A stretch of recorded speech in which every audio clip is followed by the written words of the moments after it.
Olá, boa noite a todos. Bem-vindos à aula de Direito Portuário. Eu sou o professor Rubens Vieira e estarei trabalhando com vocês hoje algumas noções introdutórias ao estudo do Direito Portuário. Eu sou o professor da FACIC e da FASC há aproximadamente 1 ano e meio. Já ministrei diversas disciplinas na instituição e estarei substituindo a professora Janaína por alguns dias. Então, essa primeira aula será comigo e nas próximas aulas a professora Janaína dará continuidade à disciplina. Falarei um pouco para vocês de minha formação, de minha experiência, dos métodos de avaliação e depois adentraremos o conteúdo de direito portuário. Primeiramente, partindo de uma perspectiva histórica, a legislação, as primeiras legislações que regularam o direito portuário, dentre outros. Bem, em relação à minha formação, eu sou professor titular da cadeira de Filosofia do Direito, Hermenêutica Jurídica. Sou especialista em Direito da Família pela Universidade Cândido Mendes, especialista em Direito Imobiliário pela Faculdade Única do Vale do Aço. Sou pós-graduando em Direito Administrativo e Licitações, servidor público, atuo na área de compras públicas e conselheiro da Jovem Advocacia da OAB de Vitória da Conquista. Já publiquei alguns artigos jurídicos nas áreas de Direito de Família e Direito Previdenciário. E ministrei algumas disciplinas na instituição. Já ministrei para o professor de Direito Ambiental, Direito Econômico, Legislação Imobiliária, Ações Coletivas, Direito de Desenvolvimento, Organização da Justiça do Processo, Serviços Notariais Registrais. Atualmente sou professor das disciplinas Hermenêutica Jurídica, Filosofia Jurídica e Antropologia no curso de enfermagem. Então, sou professor nos cursos de Direito e Enfermagem. Quanto à metodologia, essa disciplina é uma disciplina EAD, Direito Moderno e Contemporâneo, que na primeira aula faremos o estudo do direito portuário e a partir da segunda aula, direito digital e outros temas do direito, que as disciplinas de direito moderno e contemporâneo 1 e 2, elas abordam vários ramos do direito. No caso estamos trabalhando hoje direito portuário. Na próxima aula, a professora Janaína trabalhará a disciplina direito digital. O tema direito digital na disciplina de direito moderno e contemporâneo. Eu estou à disposição de vocês para dúvidas, quaisquer esclarecimentos que surgirem ao longo dos estudos. Cabe informar que o material de ensino já está disponível na área do aluno, bem como a atividade avaliativa. Nesse primeiro momento, é importante destacar que essa é uma disciplina EAD em que teremos aulas mensais. Cada mês teremos uma aula, então, até final de novembro. E o mês de dezembro seria para recuperação, para os alunos que não obtiveram média, que realizariam prova substitutiva, exame. Nós teremos 2 atividades por bimestre e uma avaliação. Uma avaliação no mês de outubro, entre os dias 1º e no dia 1º de outubro, eu abrirei a avaliação que será realizada de forma online para vocês responderem. Aí vocês terão do prazo de dia 1º ao dia 3 de outubro para responder a avaliação. E a P2? A P2 seria em dezembro. Vocês também terão um prazo de 48 horas para responder essa avaliação. Os trabalhos. Os trabalhos serão 2 trabalhos por bimestre, como eu relatei. Os trabalhos compõem metade da média de cada bimestre. Então, os trabalhos valem 5 pontos, a prova vale 5 pontos, totalizando 10 pontos por bimestre. O primeiro trabalho vale 2 pontos, o segundo trabalho 3 pontos. Devem ser respondidos até o dia 30 de setembro de 2020. Então, temos alguns dias ainda para a resolução dos trabalhos. Em relação à forma de trabalhar o conteúdo, as aulas, a partir desse semestre, tem videoaulas, que antes as aulas eram apenas apostila e trabalhos. Então, o professor, na videoaula, ele faz um apanhado geral do conteúdo, mas isso não dispensa que vocês estudem a apostila disponibilizada, que a apostila ela trabalha o assunto de uma forma pormenorizada. O professor ele faz apenas uma síntese, ele destaca tópicos, o que ele compreende como mais importante. Mas como vocês terão na disciplina de Direito Moderno e Contemporâneo vários ramos do direito, cada ramo de direito trabalhado em uma aula, é importante que vocês tenham a disponibilidade de consultar o material de estudo, consultar os slides, assistir às videoaulas para que possam compreender bem a matéria e ter um bom desempenho na avaliação. A nossa primeira avaliação seria no dia 1º de outubro, no valor de 5 pontos.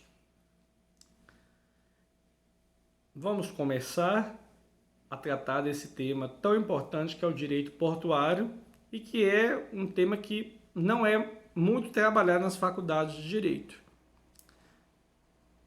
Nós sabemos que tem algumas disciplinas que elas são tradicionais e o direito portuário em poucas instituições é trabalhado. O direito portuário, ele é importante falar que nós sempre tivemos a experiência do transporte marítimo. Desde o Brasil colônia, existiam as relações entre a metrópole e a colônia, o Portugal e Brasil. A grande questão que naquela época, naquele período histórico, a troca de mercadorias, o comércio, a circulação de embarcações era limitada.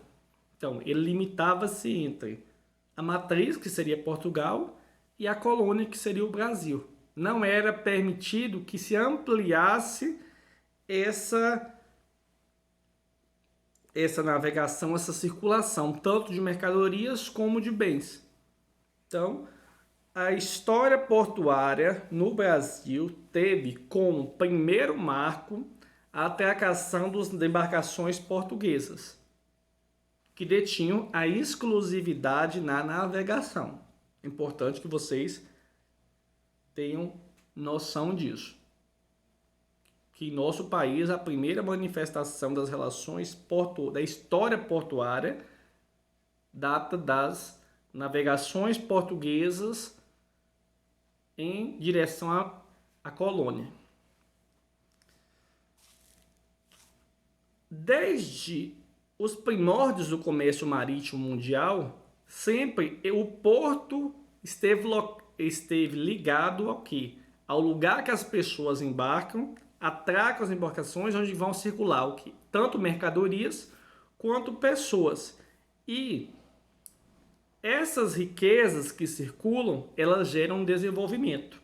Tanto que muitas cidades surgiram ao redor de portos, desenvolvendo juntamente com a atividade portuária.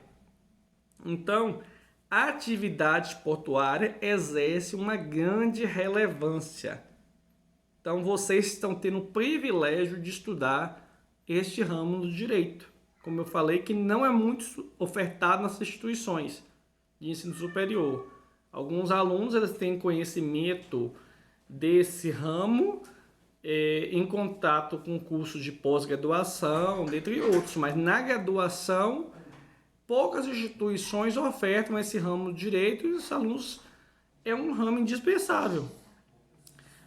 Em relação à importância de um porto, ele gera desenvolvimento para as cidades. Uma cidade que surge ao redor dos portos, ela movimenta muito, circula muitas riquezas, gera toda uma infraestrutura que leva ao progresso. Tanto que em nosso país, a maioria das cargas, nem só em nosso país, no mundo, a maioria das cargas ocorre a circulação pela via marítima. Ainda o transporte aéreo é muito tímido.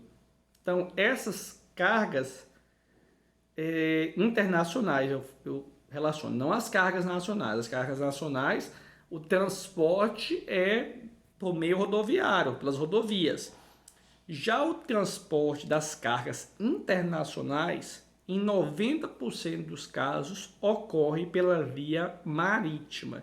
Então, discutir o direito portuário é muito importante quando analisa-se a questão do comércio internacional. A atividade na época do Brasil, do período da monarquia, do Brasil colônia, até 1993, o Brasil tinha um amplo controle estatal em relação ao direito portuário, a regulação dos portos, que esse contexto manteve-se por décadas, impedindo o desenvolvimento do direito portuário, da modernização das estruturas portuárias no nosso país. Então, existia uma extrema carência de recursos e necessitando uma modernização dos portos.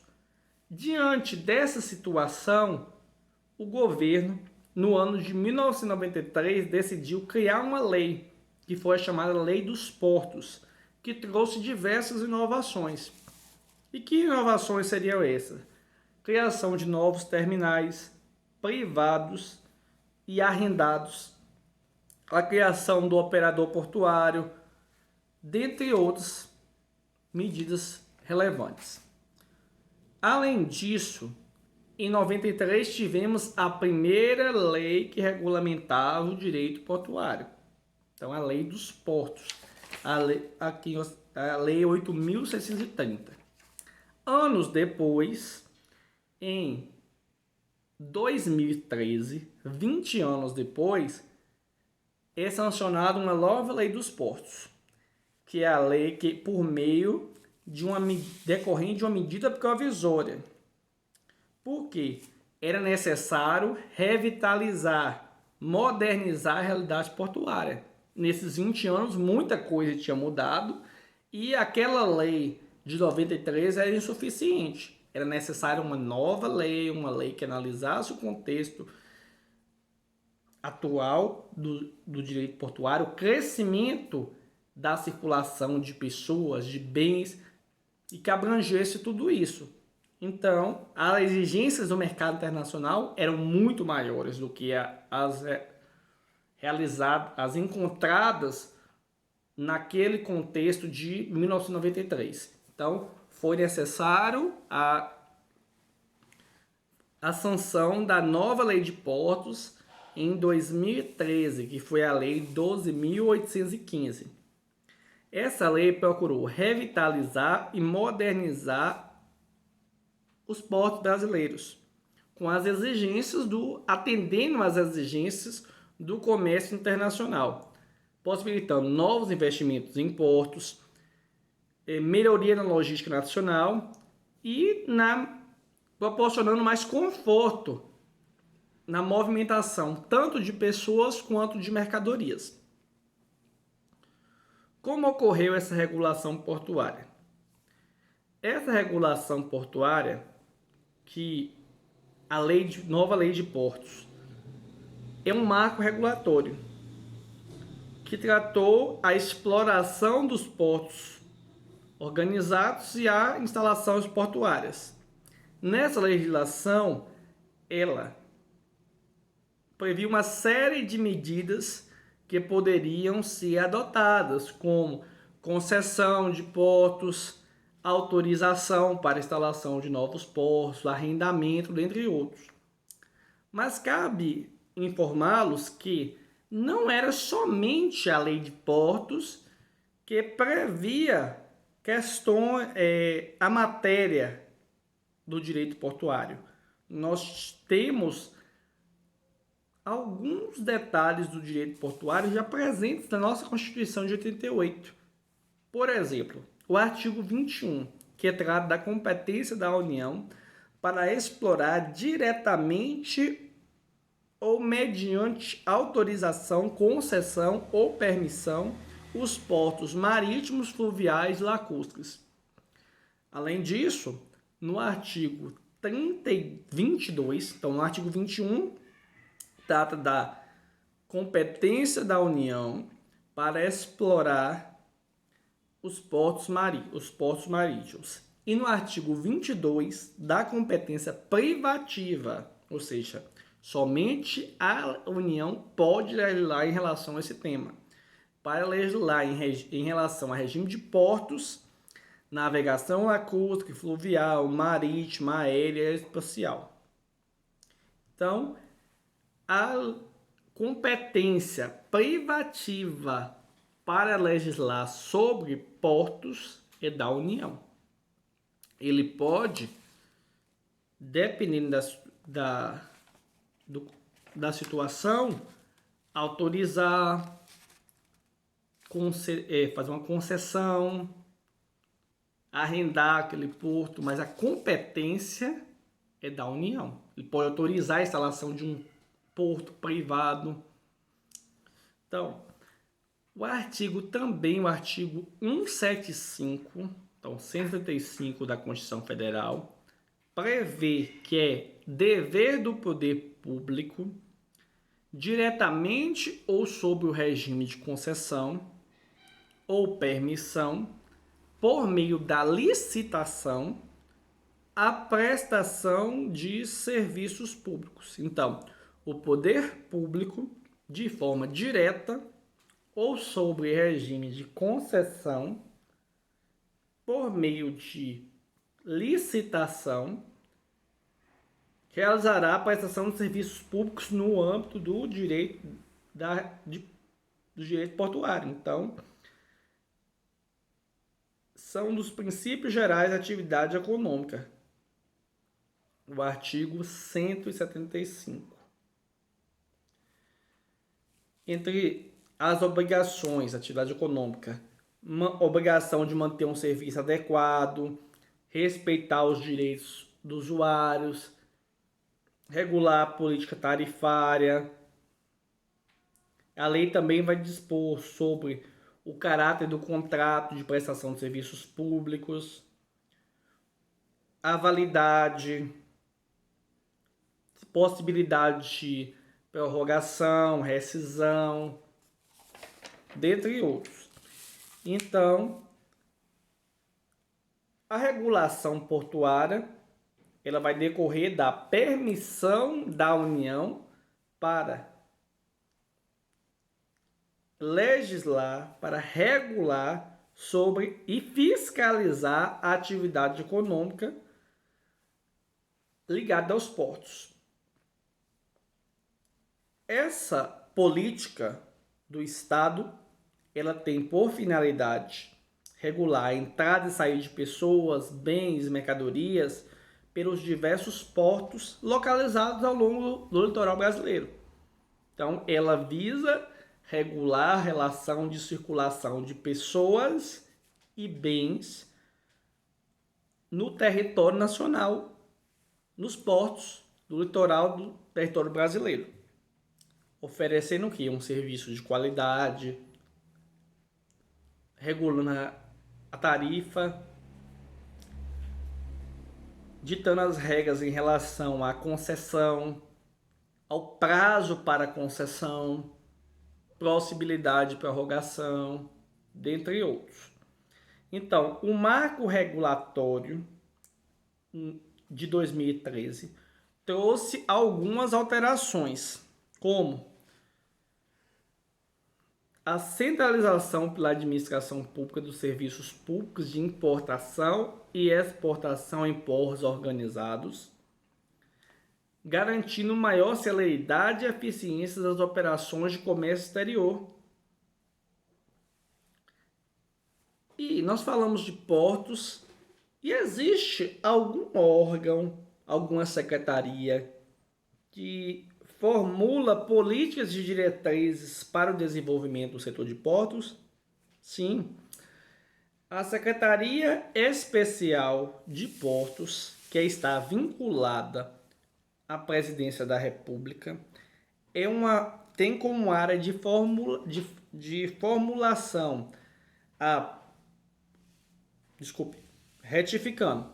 A Secretaria Especial de Portos, ela está vinculada à Presidência da República e ela tem como área de atuação a formulação de políticas públicas e diretrizes para o desenvolvimento do setor portuário,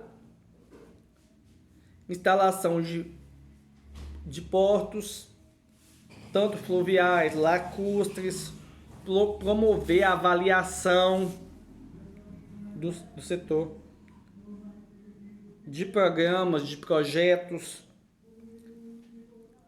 da infraestrutura, avaliação da infraestrutura desses portos, instalação de novos portos. Então, a Secretaria Especial de Portos exerce um papel muito importante nesse planejamento, fiscalização das estruturas e visando o melhoramento da estrutura portuária em nosso país.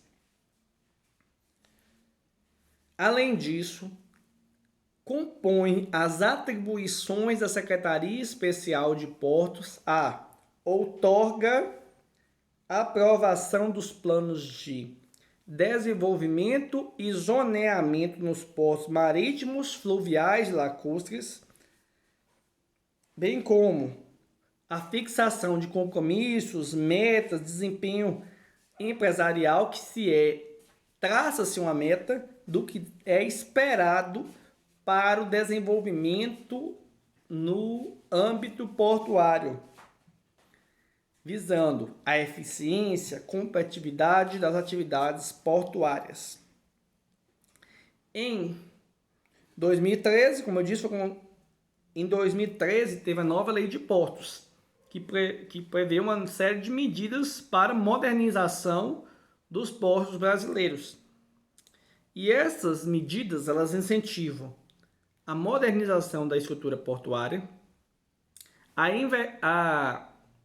como eu falei no início da aula, por muito tempo, a questão portuária era centrada, ela não tinha somente na atividade estatal, não tinha essa abertura para investimentos, porque havia um amplo controle estatal.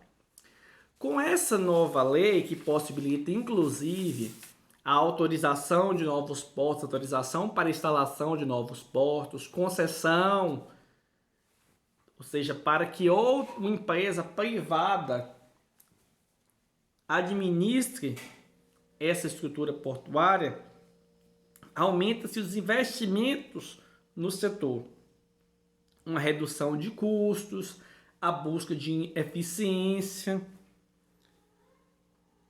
e a reorganização institucional do setor de portos.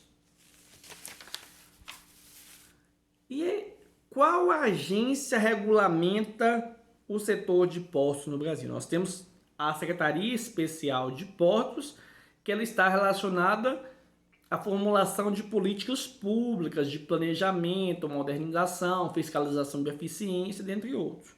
E nós temos uma agência nacional que regulamenta a questão dos transportes aquaviários no país? Sim, Em 2001, foi criada pela Lei 10.233 a ANTAQ, que é a Agência Nacional de Transportes Aquaviários, e ela foi instalada em 2002. O que vem a ser a ANTAQ? É uma entidade que vai integrar a administração pública indireta, é uma entidade de regime autárquico especial. Ela tem uma personalidade jurídica de direito público, mas tem uma independência administrativa, autonomia financeira e funcional, estando vinculada à Secretaria Especial de Portos, à Secretaria de Portos da Presidência da República. Então, a ANTAQ está vinculada à Secretaria de Portos do Presidente da República. Ela é uma entidade da administração pública indireta que tem autonomia financeira, independência administrativa e autonomia funcional. Qual a finalidade da ANTAQ? Ela tem por finalidade implementar políticas formuladas pela Secretaria de Portos, pelo Conselho Nacional de Integração de Políticas de Transporte, que é o CONIT, e pelo Ministério dos Transportes, seguindo os princípios, as diretrizes estabelecidos pela legislação. Então, a Secretaria Especial de Portos formula políticas, ela estabelece metas, traça planos, visando a eficiência no setor portuário, e esses planos, esses projetos, eles são implementados por quem? Pela Agência Nacional de Transportes Aquaviários, a ANTAQ. E ela é responsável, a ANTAQ é responsável por regular, supervisionar e fiscalizar as atividades de prestação de serviços de transporte aquaviário e exploração da infraestrutura portuária e aquaviária. Então, o que é responsabilidade da ANTAQ? Regular, supervisionar e fiscalizar. Então, ela regula o setor, vai supervisionar de como as atividades do setor estão sendo desenvolvidas e fiscaliza as atividades de prestação de serviço de transporte aquaviário e de exploração da infraestrutura portuária e aquaviária. Então, a ANTAQ exerce um importante papel no setor portuário de nosso país. Um papel elementar para o sucesso, para a eficiência, para o desenvolvimento do setor portuário. Vocês veem que teve uma regulação em 2093, que foi a nossa primeira lei de portos, mas só anos depois que o governo começou a implementar uma agência que pudesse regular, que pudesse implementar as políticas de modernização, políticas que regulassem, que fiscalizassem, uma agência que supervisionasse, fiscalizasse a prestação de serviços, proporcionando essa eficiência do setor. A agência, ela vai visar tornar mais econômica e segura a movimentação de pessoas e bens em nosso país, pelas vias aquaviárias, então o transporte marítimo, que, como eu disse, é o transporte mais utilizado em 90% dos casos de comercialização de mercadorias no âmbito internacional. Então, a participação do transporte aéreo para comercialização de cargas no mercado internacional ainda é tímido. Então, essa agência vai destinar a tornar mais econômica e segura tanto a circulação de pessoas quanto de mercadorias nas vias aquaviárias brasileiras, em cumprimento a padrões de eficiência, segurança, conforto, regularidade, pontualidade. e modicidade dos fretes e tarifas. Ela também vai arbitrar conflitos de interesse para impedir situações de competição imperfeita, ou seja, esteja havendo um aumento arbitrário das tarifas, esteja havendo um equilíbrio econômico. Então ela vai arbitrar esses conflitos de interesse, bem como arbitrar as infrações contra a ordem econômica e harmonizar os interesses dos usuários com os das empresas e entidades do setor, sempre visando o interesse público. Qual é o interesse que é visado pela ANTAC, pela Agência Nacional de Transportes Aeroviários? É o interesse público. Ele irá regular, arbitrar esses interesses tanto dos usuários quanto das empresas ou entidades do setor, mas sempre partindo como norte o interesse público, nunca fugindo do interesse público. Então, nós faremos uma pequena pausa agora e dentro de minutos daremos continuidade ao estudo do direito portuário. Eu aguardo vocês.